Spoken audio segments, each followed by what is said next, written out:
this once. And I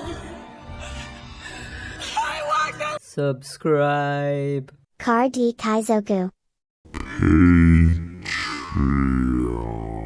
This video is sponsored by Card Market, Europe's largest online marketplace for trading card games.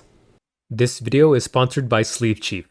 Do you have it? Guts! Sleeve Chief is releasing their Black Warrior collection. It includes their Berserk Full 3D Metal Deck Box, the Endless War Bloody Dark Art Cloth Playmat, the Berserk Dark Art Hollow Sleeves, Darkest Night Dark Art Border Sleeves. All of this is out now on their website, and as always, use code CARD Kaizoku for 5% off your order. And if enough of you use my promo code, maybe I'll start reading Berserk. I know I should, but I'm lazy.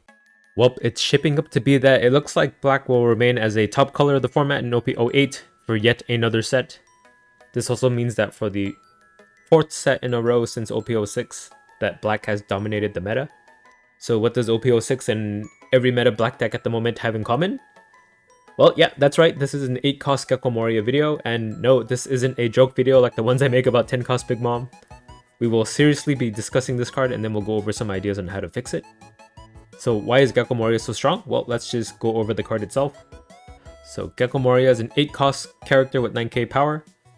His card effect reads on play, choose up to one 4-cost or less character, and then up to one 2-cost or less character from your trash. You can play one of them as active and the other one as rested. So at first glance, Gecko Moria being able to revive characters from the trash is on brand, right? It's flavorful. I actually kind of like that for him. It kind of fits the whole Thriller Bark arc very well. And a lot of the Thriller Bark cards that came out in 06 are neat, like 4-cost and 2-cost characters too. But the issue comes in that Gecko Moria doesn't have any restrictions other than on the cost of the cards that he brings back. This makes this card incredibly flexible and really limits the design space in the future for like any future strong 4-cost and 2-cost that they could potentially print. Especially for leaders that are black or like dual color black. Wait a second, why does that sound so familiar? Oh right, that's exactly the same justification people had for banning Red Purple Law. With the release of Pudding and Black Maria in OP08, Red Purple Law became so turbo busted that he was like the most overly represented leader in any format in Japan's history. There is one big difference between Gecko Moria and Red Purple Law though. So while it took the release of Starter Deck 10, OP06, EB01, OP07, and OP08 for Law to finally have gained all of his Exodia pieces to make his deck broken, Gecko Moria, on the other hand, already had everything available since he was released in OP06 actually. OP05 Lucci, OP05 Rebecca, Starter Deck 6 Helmeppo, OP06 Absalom, all these were already available in the game on day 1 of his release. So 3 top meta decks run this card with amazing success at the moment. OP07 Lucci, Starter Deck 14 Luffy, and Starter Deck 13 Luffy. Gecko Moria is such a flexible card, so it makes sense, right? Each deck would have their own little special way to utilize it and gain a varied amount of benefits from it, right? That's what we would expect. But unfortunately, the reality is that while there are some nuances between each of the decks and how they use Gecko Moria, they all ultimately use Gecko Moria to do the same exact thing. So Lucci can combo Gecko Moria into a Rebecca and a Helmeppo, give -3 cost to something. Then the Rebecca can combo into a Spandine, which you can use to combo into a Lucci to KO something potentially. So in the end, you develop a Gecko, a blocker, a second attacking body, and a KO effect. Starter Deck 14 Luffy can combo a Kuzan or Robin that's already on board to reduce the cost of something, and then Gecko Moria into a Rebecca and a Tsuru if they need more cost reduction, or brand new if they need to draw more. Then they can combo the Rebecca into a Brook, which can KO something. So they develop a Gecko, a blocker, a KO effect, and a small body that can KO again in the future.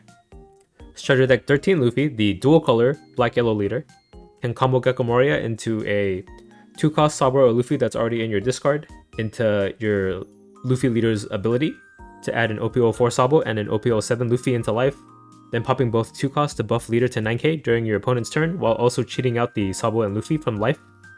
So in this way you develop a Gecko, a blocker, 2 cards of cycling, your whole board's immune, a 9k base leader, and then you can KO something too with the OP07 Luffy that you just cheated out. Starting to sound like a broken record, right? They all develop Gecko Moria, a blocker, and they kill something. Some people feel like Gecko Moria is homogenizing all the black decks into the same type of deck. Because of this, there's a case to be made to ban the card. right? It would force each black deck to diversify and play differently, but many worry that black in its current state depends on and hinges on Gecko Moria's existence. If there's no Gecko Moria, there's no meta for a black deck. For that reason, they don't want the card banned. Now, I can see where both sides are coming from, and there are valid arguments for and against it. As far as my own opinion goes, I do think banning Gecko Moria would be the play here, even knowing the implications that, yeah, it'll tank every black deck if it gets banned. But it almost feels like a necessary evil. This card has been incredibly strong for 4 sets now, and they have not printed any alternatives that could fill the power vacuum he would leave if he were to be banned. Like, literally no other black card comes close, but that's kinda on Bandai. But that would also force Bandai from now to have to design a replacement for each of the decks that depend on him. And since they haven't printed any, I thought why not use this video as an exercise to try to design some. Let me know what you guys think of these. You like them, you hate them, you want to iterate on them? Let's just try this out for fun, see how creative we can get. So one of the main things I want to factor in when designing these cards is that I don't want them to be as generic as the current 8-cost Gecko Moria, but I also don't want any of them to be leader locked, because yeah, that's not fun either. So what I'm aiming for is a card that plays well into a specific mechanic that each leader specializes in. This would allow the card to be used in future decks that also may specialize in some of those same mechanics. So for the Lucci deck, I would have this 8-cost Lucci character. 10k power. On play, you may place 5 cards with CP in its types from your trash to the bottom of your deck in any order. And then if you do this, you can KO up to 2 of your opponent's characters with a cost of 4 or less. So OP07 Lucci is all about filling your trash with your leader ability, right? And then the CP archetype itself are all about utilizing CP cards that are already in your trash. So I wanted this card to follow those same principles. I still wanted to kill 2 characters, much like if you were to play a 4-cost Lucci, but not also come with a blocker and then 6k attacker on top of that. I'm thinking 4-cost seems to be like a nice breakpoint, as you won't have access to Helmeppo to bring back from your trash for like any further cost reduction. And then yeah, a single Tempest Kick plus your leader ability would let you handle your opponent's 8 cost and potentially a second 4 cost on board. That kind of plays into how he currently works, where you're in the Lucci mirror, right? You're gonna need that Tempest Kick to handle your opponent's Gecko Moria that you just played. So I kind of wanted that kind of back and forth to still exist for Lucci, playing against your opponent's 8 cost boss monster. And then for starter deck 14 Luffy, this is what I came up with. So it's a 7 cost Luffy character, I guess it had to be some Straw Hat. I picked Luffy. 9k power. So his effect reads, give all your characters plus 1 cost. This is something that's always active. Then on play, if you control a character with a cost of 10 or more, you can play 1 black Straw Hat type character from your hand with a cost of 5 or less. So starter deck 14 Luffy is all about having high cost characters on board. To that end, the existing boss monster in the starter deck itself is a little lackluster, right? It just gains rush. But I did like that 10 cost threshold for that card, so I wanted to keep that for this card. So this Luffy would further increase the cost of your characters on board to make them a little more resilient to removal. It would also let you play out a Sanji from your hand to KO a 5 cost on board. I tried to design getting the full value of this card from having both your leader ability active and the stage card on your 8 Dawn turn. Those 2 effects, in addition to this character's own plus 1 cost, would make him a 10 cost on the turn you play him. So I feel like that would be flavorful for the starter deck itself. Gives you an excuse to run the stage card, because at the moment, stage card is only really used to like activate your Nico Robin.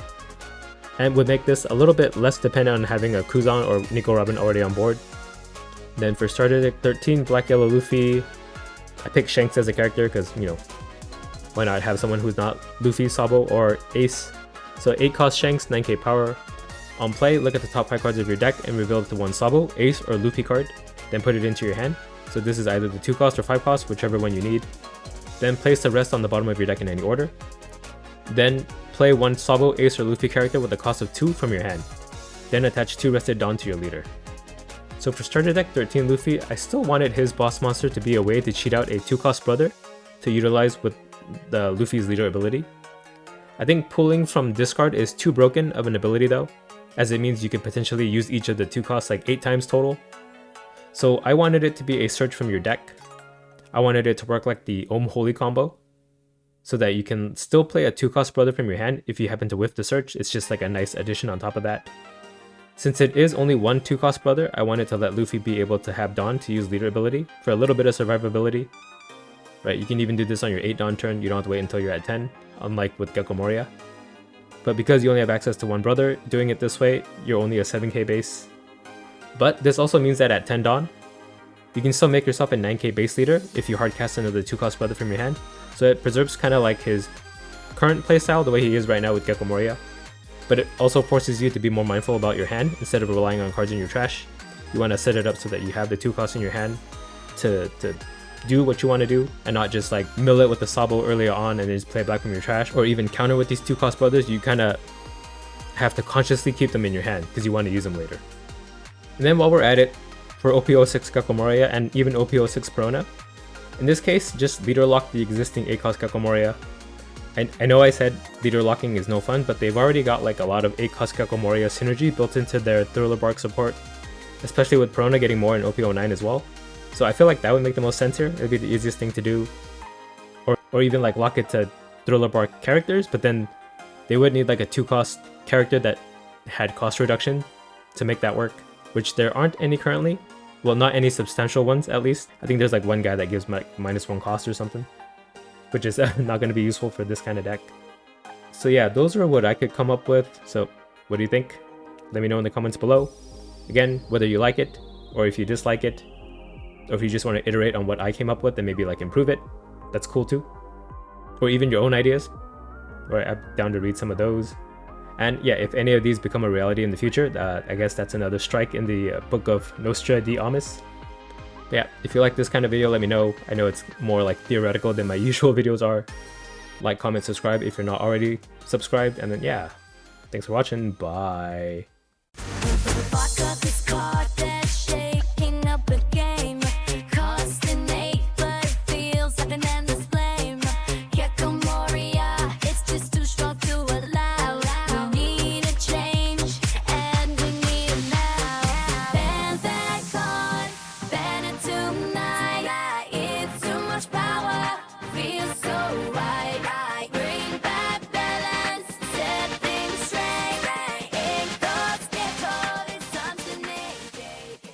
Card D Kaizoku.